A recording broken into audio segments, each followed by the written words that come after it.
बिस्मिल्लाहिर्रहमानिर्रहीम। अस्सलाम वालेकुम दोस्तों, मैं अब्दुल अज़ीज़ आज़रबाईजान बाकू से यहाँ से मैं आप दोस्तों को इन्फॉर्मेशन देता रहता हूँ। दोस्तों, आज की वीडियो में मैं 3 चीज़ें आपको बताऊँगा जो बहुत ज़्यादा इम्पॉर्टेंट हैं। ठीक है, नंबर 1 पे तो मैं आपको बताऊँगा कि यहाँ की जो टीआरसी की सिचुएशन क्या है, मौजूदा हालात में यहाँ पे टीआरसी मिल रही है या नहीं मिल रही, और यहाँ पे आने का तरीक़ाकार क्या है। और नंबर 2 पे मैं आपको यहाँ के कुछ यहाँ पे जो बाकू में स्कैम्स हो रहे हैं उसके बारे में कुछ डिस्कस करने जा रहा हूँ। और नंबर 3 पे जैसा कि आप देख रहे हैं, मैं एक गाड़ी में बैठा हुआ हूँ, तो गाड़ियों के हवाले से काफ़ी दोस्त जानना चाहते हैं, तो इंशाल्लाह मैं कोशिश करूँगा कि इस वीडियो में आप दोस्तों को तफसील से इन तीनों चीज़ों के बारे में बताऊँ। सबसे पहले स्टार्ट करता हूँ, ज़्यादा टाइम नहीं लेना चाहता हमेशा की तरह आपका, और हमेशा की तरह आपसे गुजारिश है कि मेरे चैनल को सब्सक्राइब कर लें। सब्सक्राइब करने से आपका ये फ़ायदा होगा कि आप मेरे साथ हमेशा के लिए जुड़े रहेंगे, और जैसे ही यहाँ से कोई नई इन्फॉर्मेशन और कोई नई अपडेट आती है तो मैं आप दोस्तों तक पहुँचाने की कोशिश करता हूँ। ज़्यादा टाइम नहीं लेना चाहता आपका। स्टार्ट करता हूँ टीआरसी से। और टीआरसी जो है आज़रबाईजान बाकू में लोग आते हैं और यहाँ पर बिज़नेस बेस पे वो लोग अपना बिज़नेस स्टार्ट करते हैं और टीआरसी लेते हैं। लेकिन पिछले चंद तकरीबन 2, 2.5 या 3 माह से कह दें, 3 माह से जो बिज़नेस टीआरसी है वो इन्होंने थोड़ी टाइट कर दी है। मिसाल के तौर पे उनके रूल रेगुलेशन जो हैं थोड़े सख्त कर दिए हैं, तो उनमें काफ़ी सारी रिजेक्शन जो हैं बहुत सारी आ रही हैं। बंद नहीं है, हम ये नहीं कह सकते कि टीआरसी जो है वो बंद हो गई है, बंद नहीं है, लेकिन ये है कि उसमें रिजेक्शन बहुत ज़्यादा सारी आ रही हैं और उसकी रिक्वायरमेंट इतनी है कि उसको पूरा करना जो है वो छोटे बिज़नेस में वो रिक्वायरमेंट पूरी नहीं हो सकती, जिसकी वजह से काफ़ी सारी टीआरसी जो हैं वो रिजेक्ट हो जाती हैं। ठीक है, तो मौजूदा हालात में यहाँ पर आने का तरीका और यहाँ पे टीआरसी लेने का तरीका जो सबसे इजी वे है, वो भी करंट सिचुएशन में मिसाल के तौर पे इन महीनों में अगस्त में और सितंबर में, क्योंकि यहाँ पर एडमिशन जो है वो स्टार्ट हो चुके हैं यूनिवर्सिटियों में, मुख्तलिफ़ यूनिवर्सिटियों में एडमिशन स्टार्ट हो सके हैं, तो यहाँ का वीज़ा आपको पता है ऑनलाइन वीज़ा निकल आता है। ठीक है, तो एक ऑफ़र लेटर होता है यूनिवर्सिटी की तरफ से, वो आपको चाहिए होता है और आपने सिंपली एक स्टडी वीज़ा जो है ऑनलाइन अप्लाई कर देना है। ठीक है, और स्टडी वीज़ा लेके आप यहाँ पर आएँ, यहाँ पर आप अपना एडमिशन करवाएं। ठीक है, उसमें आपका फ़ायदा ये होगा कि आप तो एक तो लैंग्वेज सीख जाएंगे। ठीक है, साथ में आप क्लासें अटेंड करते हैं, अगर आप थोड़े बहुत पढ़े लिखे हैं तो क्लासें अटेंड करें और उनमें फ़ायदा ही होगा आपको। ठीक है, आप यहाँ की लैंग्वेज सीख लेंगे, तो उसमें आपको 1 साल की या 8 महीने की जितना भी कोर्स होगा उस हिसाब से आपको आप उसकी फ़ीस पे करेंगे और उस हिसाब से आपको उसकी टीआरसी मिल जाएगी। जब आपको टीआरसी मिलेगी तो उस टीआरसी का मकसद क्या होगा कि आप यहाँ पर रुक जाएंगे। ठीक है, आपको यहाँ पर स्टे मिल गया 1 साल का।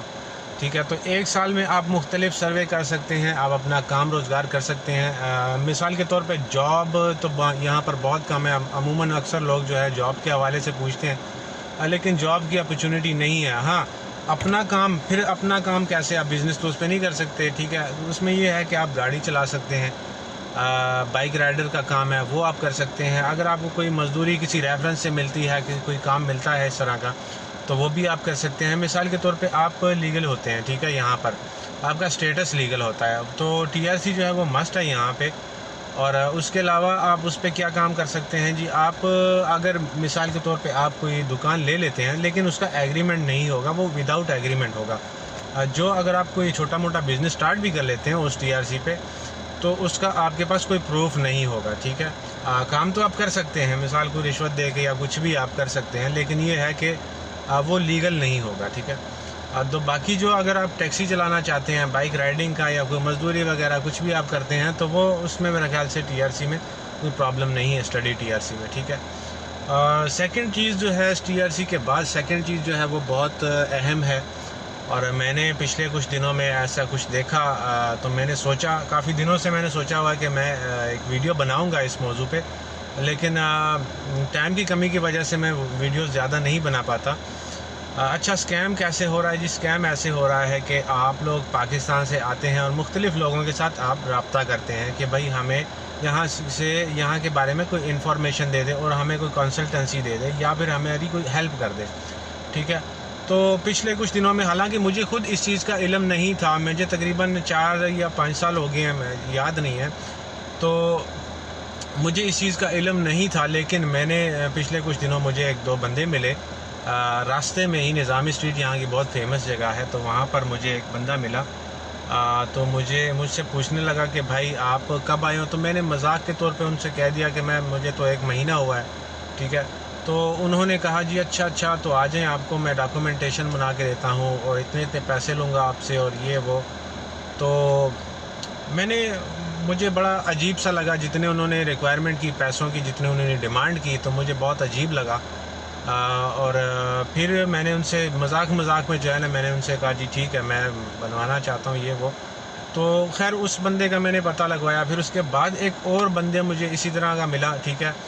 वो भी तकरीबन बाद में जब मैंने पता लगवाया तो तकरीबन 2, 2.5, 3 महीनों से यहाँ पे हैं, ठीक है। और उन लोगों का प्लान ये होता है, उनका जहन ये बना के आए होते हैं कि हम जाएंगे वहाँ पर 1 महीना या 2 महीने रहेंगे और लोगों से पैसे इकट्ठे करके तो वहाँ से हम रफू चक्कर हो जाएंगे, ठीक है।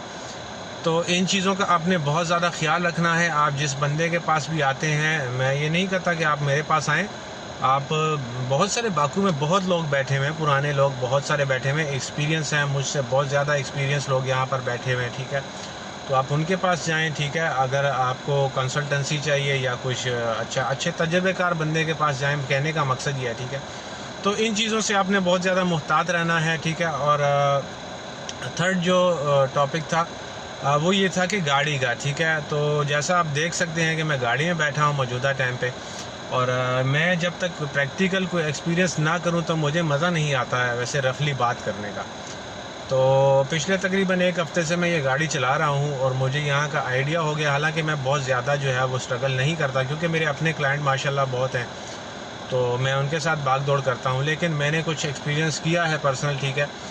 तो मेरे ख्याल से बहुत बेहतरीन काम है गाड़ी का, टैक्सी का यहाँ पर बहुत बेहतरीन काम है, ठीक है। अगर कोई बंदा मेहनत करने वाला हो और यहाँ पर आकर अपनी अच्छी खासी अच्छा टाइम दे, अपना टाइम देकर अपनी गाड़ी चलाए बुल्ट में, जैसे पाकिस्तान में करीम या ऊबर या एक और भी आजकल नई आई हुई है, ठीक है। तो उसमें जैसे राइडें उठाते हैं ऐसे यहाँ पे भी है, ठीक है। यहाँ की ड्राइविंग बहुत स्मूथ है, अच्छी है, यहाँ पर इतना वो नहीं होता, ट्रैफिक वगैरह जैसे पाकिस्तान में होता है वैसे नहीं है, ठीक है।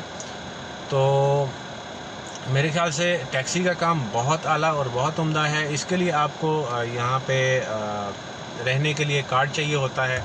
तो मौजूदा हालात में मैंने आपको बता दिया कि आप कार्ड कौन सा और किस तरीके से ले सकते हैं। आप कार्ड जो है स्टडी बेस पे ले सकते हैं, ठीक है। और गाड़ी की जो कीमत है यहाँ पर, अब मेरे पास जो गाड़ी है ये तकरीबन है 13 से 14 हज़ार के दरमियान में प्रियस गाड़ी मिल जाती है, अच्छी कंडीशन में। हाइब्रिड होती है, ये इलेक्ट्रिक पे भी चलती है, पेट्रोल पे भी इसका खर्चा बहुत कम होता है। तो तकरीबन इतने पैसों में और मुनासिब कीमत है मेरे ख्याल से, इतने पैसों में आपको अपनी गाड़ी ख़रीद सकते हैं, ठीक है। अगर आप किसी रेफरेंस के थ्रू किसी से गाड़ी लेते हैं तो वो आपसे कुछ ना कुछ सिक्योरिटी लेगा, ठीक है। तो उसके बाद वो आपको चलाने के लिए गाड़ी दे सकते हैं, ठीक है। अर्निंग के बारे में हर बंदा जो है वो पूछता है कि हम कितनी अर्निंग कर सकते हैं, ठीक है।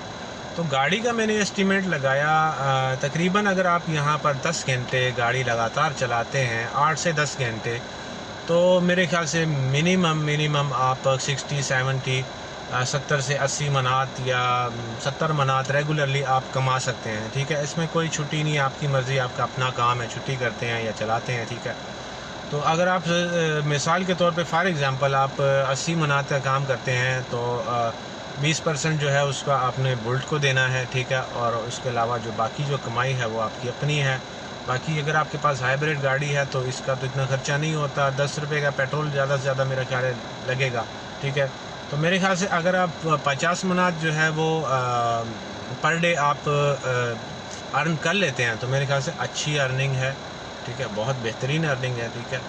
तो आज की वीडियो में इतना ही था। मेरे जहन में ये कुछ बातें थी, मैंने कहा आप दोस्तों से शेयर करूं, ठीक है। दुआ में याद रखिएगा। आखिर में एक और रिक्वेस्ट मैं आप दोस्तों से करना चाहता हूं कि मेरे पास टाइम की थोड़ी कमी होती है और मेरे पास मोबाइल 2 हैं, एक मैंने पर्सनल यूज़ के लिए रखा हुआ है और एक मैंने बिज़नेस के लिए रखा हुआ है। लेकिन कॉलें और मैसेजेस इतने ज़्यादा आते हैं कि मैं हर बंदे से बात नहीं कर पाता और मैं उसके लिए माज़रत चाहता हूँ, क्योंकि मुझे अपना भी काम करना होता है, फिर काफ़ी दोस्तों से बात भी करता हूँ। और अगर मैं कॉल अटेंड कर लूँ किसी की तो फिर वो कम से कम आधा घंटा वो बात करते हैं दोस्त मेरे, ठीक है।